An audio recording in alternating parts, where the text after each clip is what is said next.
మొంతా తుఫాను నేపథ్యంలో ఇవాళ విజయవాడలో భారీ వర్షాలు కురవనున్నాయి. 16 సెంటీమీటర్లకు పైగా వర్షపాతం నమోదయ్యే అవకాశం ఉన్నట్లు విశాఖ వాతావరణ కేంద్రం తెలిపింది. విశాఖ వాతావరణ కేంద్రం హెచ్చరికలతో విజయవాడ మున్సిపల్ కార్పొరేషన్ అధికారులు అప్రమత్తమయ్యారు. అత్యవసరమైతే తప్ప ప్రజలు ఇళ్ల నుంచి బయటకు రావద్దంటూ హెచ్చరించారు. తీవ్రత ఎక్కువగా ఉంటే దుకాణాలు, వాణిజ్య సంస్థలు మూసివేయాలని ఆదేశించారు. మెడికల్ షాపులు, కూరగాయలు, పాల విక్రయ కేంద్రాలు ఓపెన్ చేసుకోవచ్చని సూచించారు. ఎన్టీఆర్ జిల్లా కలెక్టరేట్, వీఎంసీ ప్రధాన కార్యాలయాల్లో కంట్రోల్ రూమ్లు ఏర్పాటు చేశారు. కలెక్టరేట్లో, వీఎంసీలో ప్రత్యేక ఫోన్ నంబర్లను సిద్ధం చేశారు. ఎలాంటి సమస్య ఎదురైనా కంట్రోల్ రూమ్కు ఫోన్ చేయొచ్చని తెలిపారు. నదీ పరివాహక ప్రాంతంతో పాటు ముంపు ప్రాంతాల ప్రజలను అధికారులు అప్రమత్తం చేశారు.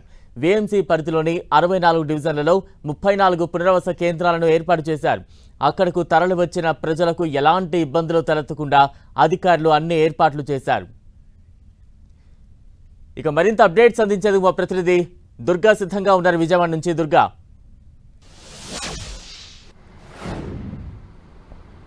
మొంతా తుఫాన్ ఎఫెక్ట్ అనేది ముఖ్యంగా కృష్ణా జిల్లా అలాగే ఎన్టీఆర్ జిల్లా ఈ రెండు జిల్లాల్లో కూడా ఎక్కువగా ఉంటుందనేది అధికారులు అంచనా వేస్తున్నారు. ఇందులో భాగంగానే ప్రధానంగా విజయవాడ నగర వ్యాప్తంగా కూడా కఠినమైనటువంటి జాగ్రత్త చర్యలు ఆల్రెడీ పోలీసులు అలాగే జిల్లా యంత్రాంగం కూడా ఆల్రెడీ హెచ్చరికలు జారీ చేయడం జరిగింది. ముఖ్యంగా విజయవాడలో ఎవరైతే అత్యవసరమైతే తప్ప ఎవరు కూడా బయటికి రావద్దంటూ కూడా ఆదేశాలు జారీ చేశారు. ఎందుకంటే కోస్టల్ ప్రాంతం అటు బందర్ నుంచి కాకినాడ మధ్యలో తీరం దాటే అవకాశాలు ఉన్నాయి కాబట్టి ఖచ్చితంగా ఎఫెక్ట్ అనేది మరింత ఎక్కువ అవుతుంది. ఇప్పుడిప్పుడే వర్షం కూడా స్టార్ట్ అయింది, చిన్నపాటి గాలులు కూడా వీస్తున్నాయి. ఈరోజు రాత్రికి మరింత తీవ్రమయ్యే పరిస్థితి ఉంది కాబట్టి ఖచ్చితంగా గాలులు కానీ లేదంటే వర్షం కానీ అతి భారీ వర్షాలు కురుస్తాయంటూ కూడా ఇప్పటికే అంచనాలు వేస్తున్న నేపథ్యంలో విజయవాడ వ్యాప్తంగా కూడా ప్రధానంగా అన్ని షాప్స్ కూడా క్లోజ్ చేయాలంటూ కూడా కలెక్టర్ నిన్న ఆదేశాలు జారీ చేయడం జరిగింది. కేవలం అత్యవసరమైనటువంటి మెడికల్ షాపులు, కూరగాయలు, పాలకు సంబంధించినటువంటి షాపులు మాత్రమే ఓపెన్ చేయాలి. మిగిలినటువంటి అన్ని షాపులు కూడా బంద్ చేయాలి.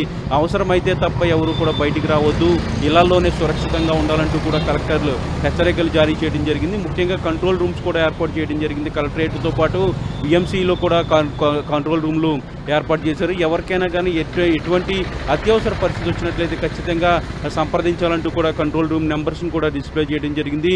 ముఖ్యంగా మొబైల్ ఫోన్స్కి కూడా వాట్సాప్ మెసేజెస్ కూడా పంపిస్తున్నటువంటి పరిస్థితి కనిపిస్తుంది. ఒక పక్క ముంతా ఎఫెక్ట్ అనేది గంటకు పెరుగుతుంది, చాలా వేగంగా తీరం వైపు వస్తుంది కాబట్టి తీర ప్రాంతంలో ఉన్నటువంటి అన్ని ఏరియాస్కి కూడా ముఖ్యంగా ఇటు కృష్ణా జిల్లాకి ఎక్కువగా దీని ఎఫెక్ట్ ఉండే పరిస్థితి అయితే ప్రధానంగా కనిపిస్తుంది. అటు కాకినాడ నుంచి మచిలీపట్నం మధ్యలో ఈ తీరం దాటే అవకాశాలు ఉన్నాయి కాబట్టి దాని వెంబడి ఉన్నటువంటి అన్ని ఏరియాస్ కూడా పూర్తిగా ఎఫెక్ట్ అవ్వబోతున్నాయి. ఇప్పటికే ప్రభుత్వం అన్ని రకాల యాక్షన్ ప్లాన్ అంతా కూడా సిద్ధం చేసింది.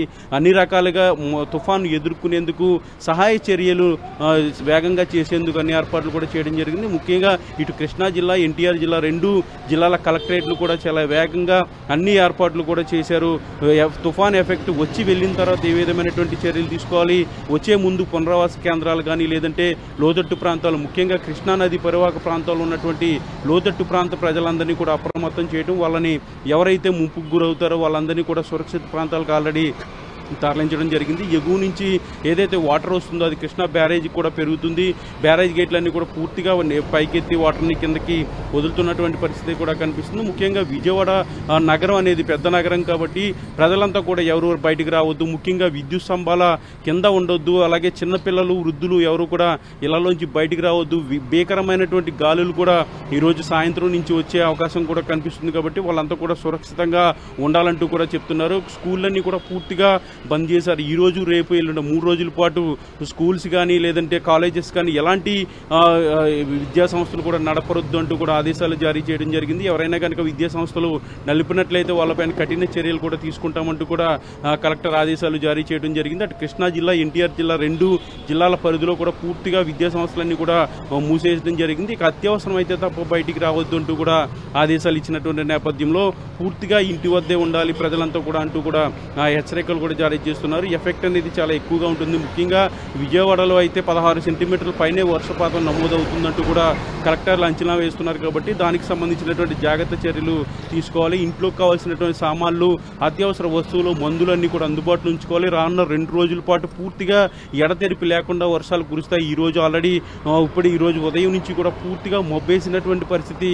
వర్షం కూడా స్టార్ట్ అయింది. చెదురు మొదురుగా గాలులు కూడా ప్రారంభమయ్యాయి కాబట్టి ఇక తుఫాన్ ఎఫెక్ట్ అనేది ఇప్పటి నుంచి మొదలయ్యి రేపు ఎల్లుండి కూడా ఉండే అవకాశం అయితే కనిపిస్తుంది. ఈ 3 రోజులు కూడా ప్రజలు అత్యంత జాగ్రత్తగా ఉండాలంటూ కూడా అటు ప్రభుత్వ యంత్రాంగం కూడా చెప్తుంది. ముఖ్యంగా ఈ 2 జిల్లాలు ఎన్టీఆర్ జిల్లా అలాగే కృష్ణా జిల్లా, ఈ 2 జిల్లాల్లో కూడా తుఫాన్ ఎఫెక్ట్ అనేది ఎక్కువగా ఉంటుంది కాబట్టి ప్రజలందరూ కూడా జాగ్రత్తగా ఉండాలంటూ కూడా హెచ్చరికలు జారీ చేయడం జరిగింది. Right, thank you Durga. Montha తుఫాన్ ప్రభావం ఎక్కువగా కాకినాడ జిల్లాపై కొనసాగుతోంది. నిన్నటి నుంచి జిల్లాలో ముసురు వాతావరణం నెలకొంది. చాలా చోట్ల మోస్తరు వర్షాలు పడుతున్నాయి. ఉప్పాడ సముద్రంలో కెరటాలు ఎగసి పడుతున్నాయి. తొండంగి, కొత్తపల్లి, తాళ్లరేవు మండలాల్లో సుమారు 2590 పూరిళ్లు, పెంకుటిళ్లలోని నివాసితులను పునరావాస కేంద్రాలకు తరలించాలని నిర్ణయించారు. రక్షణ చర్యల కోసం 50 మంది ఎస్డీఆర్ఎఫ్, 30 మంది ఎన్డీఆర్ఎఫ్ బృందాలను అందుబాటులో ఉంచారు. 101 వసతి గృహాల్లోని 14,499 మంది విద్యార్థులను ఇళ్లకు పంపించేసి వాటిని తాత్కాలిక పునరావాస కేంద్రాలుగా వినియోగిస్తున్నారు. తుఫాను కాకినాడ సమీపంలో తీరం దాటితే కలిగే తీవ్ర నష్టాన్ని అంచనా వేసి అధికారులు ముందస్తు ఏర్పాట్లు చేస్తున్నారు. గాలుల తీవ్రతకు విద్యుత్ స్తంభాలు, చెట్లు నేల కొరిగే అవకాశం ఉండడంతో సహాయక చర్యల కోసం రాయలసీమ నుంచి 1000 మంది సిబ్బంది రప్పించారు. ముంపు ప్రాంతాల నుంచి తరలించడానికి 40 బోట్లు, ఎమర్జెన్సీ అవసరాల కోసం 140 మంది గజ ఈతగాళ్లను అందుబాటులో ఉంచారు. ప్రసవ సమయం ఆసన్నమైన 142 మంది గర్భిణులను సమీపంలోని ఆసుపత్రులకు తరలించారు. ఉప్పాడ, తొండంగి మండలాల్లో ఆహార తయారీ కేంద్రాలు ఏర్పాటు చేశారు. ఉమ్మడి గుంటూరు జిల్లా వ్యాప్తంగా భారీ వర్షం కురుస్తోంది. బాపట్ల జిల్లాపై తుఫాను ప్రభావం ఎక్కువగా ఉంటుందన్న వాతావరణ శాఖ హెచ్చరికల నేపథ్యంలో కలెక్టరేట్తో పాటు డివిజన్, మండల కేంద్రాల్లో కంట్రోల్ రూమ్లు ఏర్పాటు చేశారు. సూర్యలంక బీచ్కు వెళ్లే మార్గాన్ని మూసివేశారు. నిజాంపట్నం హార్బర్లో 3వ నంబర్ ప్రమాద హెచ్చరిక జారీ చేశారు. పరిస్థితిని ఎప్పటికప్పుడు కలెక్టర్ వినోద్ కుమార్, ప్రత్యేక అధికారి వేణుగోపాల్ రెడ్డి సమీక్షిస్తున్నారు. తీరా, లోతట్టు ప్రాంతాల ప్రజలను తుఫాను రక్షిత భవనాలు, పునరావాస కేంద్రాల్లోకి తరలిస్తున్నారు. బాపట్ల కమాండ్ కంట్రోల్ రూమ్లో జిల్లా ఇన్ఛార్జ్ మంత్రి కె పార్థసారథి పరిస్థితిని సమీక్షించారు. ప్రాణ, ఆస్తి నష్టం జరగకుండా చర్యలు తీసుకుంటున్నట్లు ఆయన తెలిపారు. గుంటూరు నగరంలో లోతట్టు ప్రాంతాలపై అధికారులు ప్రత్యేక దృష్టి పెట్టారు. కృష్ణా, పశ్చిమ డెల్టాలో వరి పంట పాలు పోసుకునే దశలో ఉంది. భారీ వర్షాలు కురిసే సర్వం కోల్పోతామని కర్షకులు తీవ్ర ఆందోళన చెందుతున్నారు. గుంటూరు, పల్నాడు జిల్లాల్లో తీతకు సిద్ధంగా ఉన్న పత్తి నాణ్యత దెబ్బతింటోందని ఆవేదన వ్యక్తమవుతోంది. తుఫాను వల్ల ప్రాణ నష్టం జరగకుండా చూడాలని జిల్లా ఇన్ఛార్జ్ మంత్రి నారాయణ అధికారులను ఆదేశించారు. కాకినాడ కలెక్టరేట్లో ఆయన సమీక్షించారు. హుద్హుద్ సమయంలో ప్రభుత్వ చొరవను గుర్తు చేశారు.